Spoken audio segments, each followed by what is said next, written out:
मौलवी साहब ने जिरगे के सरबराह हाजी साहब को अपने यहाँ खाने पर मदऊ किया था। ऐसा वो तब करते थे जब कोई अहम मसला दरपेश होता। चुनाचे खाने के बाद वो मौलवी साहब की तरफ मतवज्जो हुए तो मौलवी साहब बोले, हाजी साहब, आप जानते हैं कि ईद उल अज़हा करीब आ रही है, तो इसी सिलसिले में मैं आपसे एक अहम मसले पर बात करना चाहता हूँ। आप ज़रूर बात कीजिए। हाजी साहब ने बड़े अदब और एहतराम से कहा।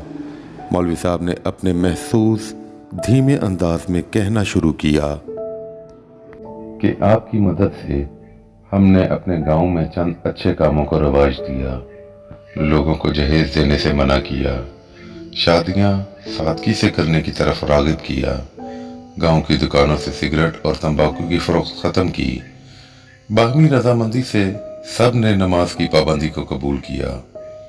इससे माहौल बहुत अच्छा हो गया और ये सब आपकी वजह से हुआ।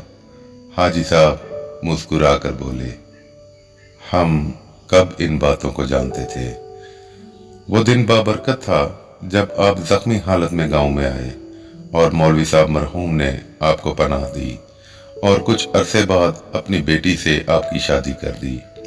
मौलवी साहब अकीदत भरे अंदाज में बोले, मौलवी साहब मरहूम ने मुझ गुनहगार को पनाह दी, बेटा बनाकर दीन की तालीम दी और आखिर में अपना सब कुछ मुझे सौंप गए।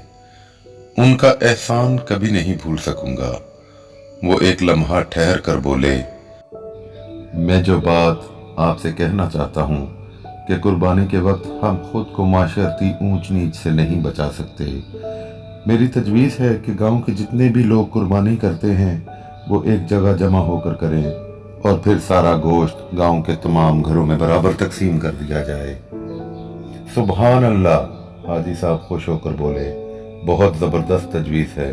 पता नहीं लोग इस पर राज़ी होंगे या नहीं, मगर ऐसा करने से सब लोगों को बराबर गोश्त मिलेगा और ख़ास तौर पर वो लोग जो कुर्बानी नहीं करते उनको फ़ायदा होगा।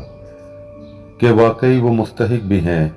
मौलवी साहब ने कहा, मैं जिरगे के दिगर अरकान से बात करता हूँ। हाजी साहब ने कहा, कुछ दिन बाद कुर्बानी का दिन आया तो वो सब के लिए मुसरत का सबब बन गया। सब लोग कुर्बानी करके सारा गोश्त एक जगह जमा करते रहे। फिर हाजी साहब की निगरानी में सारे गांव वालों को बराबर तकसीम हो गया। घर घर में मौलवी साहब और हाजी साहब के लिए दुआएं हो रही थीं। इसी शाम 2 जीपें गांव में दाखिल हुईं। इनमें से चंद अफराद हथियारों समेत नीचे उतरे। उन लोगों की क़ियादत लंबी दाढ़ी वाला एक बड़ी उम्र का शख्स कर रहा था, जिसे सब काका जी कहकर मुखातिब कर रहे थे। आन की आन में पूरा गांव वहां जमा हो गया। हाजी साहब जिरगे के अरकान के साथ वहां पहुंचे।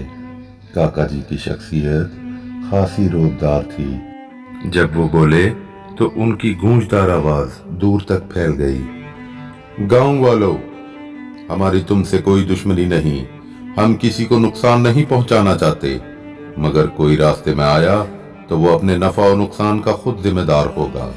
हम बस अपने एक मुजरिम को लेने आए हैं। हमें बरसों बाद पता चला है कि वो इसी गांव में पनाह लिए हुए है। कौन है वो? हर तरफ सरगोशियां होने लगी। अचानक मजमे में से मौलवी साहब निकलकर सामने आए और काका जी से मुखातिब होकर बोले, काका जी, आखिर आपने मुझे ढूंढ लिया। ठीक है, मैं आपके साथ चलता हूँ। मौलवी साहब के अल्फाज गोया बम थे कि एक हलचल मच गई। आवाजों की भिनभिनाहट इतनी बढ़ गई कि हाजी साहब को हाथ उठाकर सबको खामोश करवाना पड़ा। फिर वो बोले तो काका जी समेत सब लोगों ने उनकी बात को गौर से सुना। आप लोग मेहमानों की तरह नहीं आए, मगर हम मेजबानों की तरह आपको खुशामदीद कहते हैं। सबसे पहले हम आपकी खातिर तवाज़ा करेंगे और फिर जानने की कोशिश करेंगे कि आप हमारे सबसे प्यारे मोअज़्ज़िज़ इंसान को क्यों और किस जुर्म में साथ ले जाना चाहते हैं। काका जी ने कुछ कहने की कोशिश की, मगर हाजी साहब ने उनके कुछ कहने से पहले ही किसी को हुक्म दिया कि मेहमानों के लिए मेहमान खाना खोल दिया जाए, बाकी बातें वहीं होंगी। आखिर मेहमान खाने में बातचीत हुई तो पता चला कि जमीन के एक झगड़े में मौलवी साहब ان کو مطلوب تھے۔ اس دور میں مولوی صاحب نے غصے اور جوش میں اپنے چچا کے ساتھ مل کر اپنے پڑوسی کی زمین پر قبضے کے لیے جھگڑا کیا اور پڑوسی کو شدید زخمی کر دیا تھا۔ پھر وہ خود بھی زخمی حالت میں فرار ہو گئے تھے۔ مولوی صاحب نے حاجی صاحب سے مخاطب ہو کر کہا، حاجی صاحب مجھے جانے دیجیے، گناہوں کا کفارہ اسی دنیا میں ادا کرنا بھی ایک سعادت ہے۔ میں کوئی بدمزگی نہیں چاہتا، میرے بیوی بچے آپ کے حوالے ہیں، سزا بھگت کر خدا نے چاہا تو لوٹ آؤں گا۔ مولوی صاحب کے ان الفاظ کے بعد حجت ختم ہو گئی۔ معزز مہمانوں نے حاجی صاحب کی ضیافت سے لطف اٹھایا۔ حاجی صاحب ساری رات مہمانوں کے ساتھ رہے۔ مولوی صاحب نے اپنے گھر والوں کو تسلی دی، صبر کی تاکید کی۔ فجر کی نماز سب نے ان کی امامت میں ادا کی اور پھر وہ کاکا جی کے ساتھ جانے کے لیے نکلے۔ پورا گاؤں افسردہ اور ان کو رخصت کرنے کے لیے جمع تھا۔ ہر کوئی پریشان تھا، مگر خود مولوی صاحب کے چہرے پر اطمینان تھا۔ کاکا جی نے مجمع پر نظر ڈالی اور بولے، لوگو، ہم جس مقصد کے لیے آئے تھے وہ پورا ہو گیا۔ تمہارے مولوی صاحب ہمارے مجرم ہیں، ہم ان کو اپنے جرگے میں لے جا کر اپنی روایات کے مطابق فیصلہ کریں گے، مگر تم لوگوں کی جرات اور مہمان نوازی نے ہمارے دل جیت لیے ہیں، اور پھر مولوی صاحب نے جس طرح اس گاؤں کی خدمت کی اور تم لوگوں نے ان کا ساتھ دیا وہ بہت متاثر کن ہے۔ تو اب سمجھ لو کہ ہم کسی مجرم کو نہیں لے جا رہے، نہ ہی تم سے مولوی صاحب کو چھین رہے ہیں، بلکہ اب کفارے کا عمل شروع ہوگا۔ کفارہ؟ کاکا جی رکے تو حاجی صاحب نے کہا، ہاں کفارہ۔ کاکا جی بولے، میں اپنے جرگے کا سربراہ ہوں اور مولوی صاحب کی سزا معاف کرتا ہوں، اس کا تاوان اپنی جیب سے بھروں گا، متاثرہ فریق سے اس کو معافی بھی دلواؤں گا، مگر اس کی شرط کفارہ ہے، اور کفارہ یہ ہے کہ انہوں نے جس طرح اس گاؤں کو نیک بنایا، جنت کے راستے پر ڈالا، اسی طرح یہ اپنے سابقہ گاؤں کے لوگوں کے لیے بھی کریں۔ میرا وعدہ ہے یہ جلد واپس آئیں گے۔